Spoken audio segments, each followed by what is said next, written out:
Welcome to another Zenler podcast. So today I'm talking all about emails. So emails and specifically email deliverability. So this is just to give you an idea of what you should be doing as best practices. Now, the best delivered emails are just plain text. This is just text that you've written into an email and you just sent. These are the most likely to go into people's inbox. Now, if you start adding media such as images or links, these can also be flagged and go into people's junk box. So what can you do to eliminate this? Because you receive emails all the time that go to your inbox that have got images and links in. Yeah, they do, but you need to be careful and you need to see what they're doing. So what's happening is the people that are actually getting into people's inboxes, they have two things they're looking at. One is to make sure their images are optimized to the right size. You don't want to use oversized images. Like for instance, if you took a picture on an iPhone, it's going to be a huge image. And to put that into an email, you would be scaling it down, but this does not change the size of the image. So by the time you send your email, it can hit people's inbox and be like 5 megabytes in size when you want it like less than half a megabyte, max. So what can you do to get images in there and get it delivered and going into people's inbox instead of their junk or spam folders? Well, what you can do is you can optimize the image. You make sure that all images going into your email at the size you want them to be sent, no bigger, just at the size you want them to be sent. That way you will reduce the file size of the images down and they're more likely to go into people's inbox. Now, it is a balancing act, and they say that there should be roughly 70% text to 20 to 30% images max inside of any emails you send out. You also have to be careful about the amount of links that you put in an email. You don't want to flood it with hundreds of links. You want to use like 3 or 5.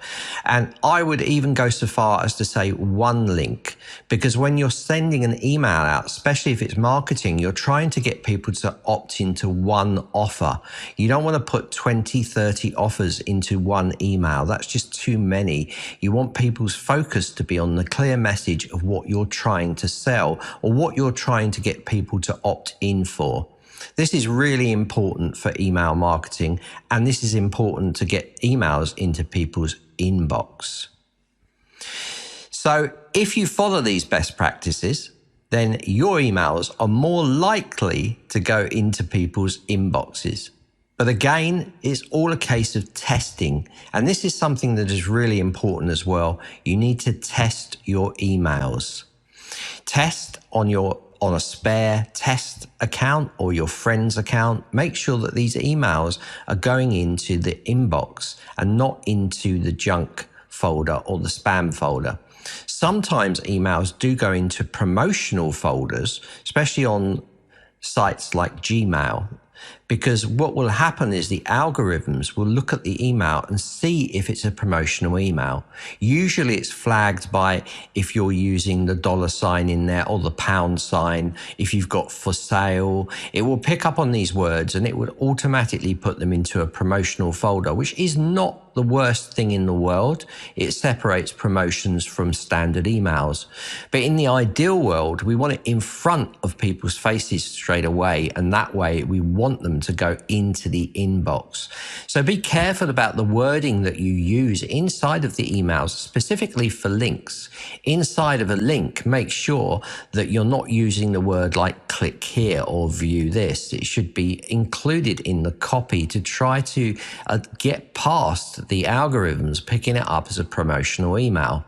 Now, on top of this, if you do have any images going into your email, do make sure that you have alt tags set up for them, and obviously links in there as well if you need to. But make sure that you have enough copy in there to hold up to that 70-30 ratio of text to images.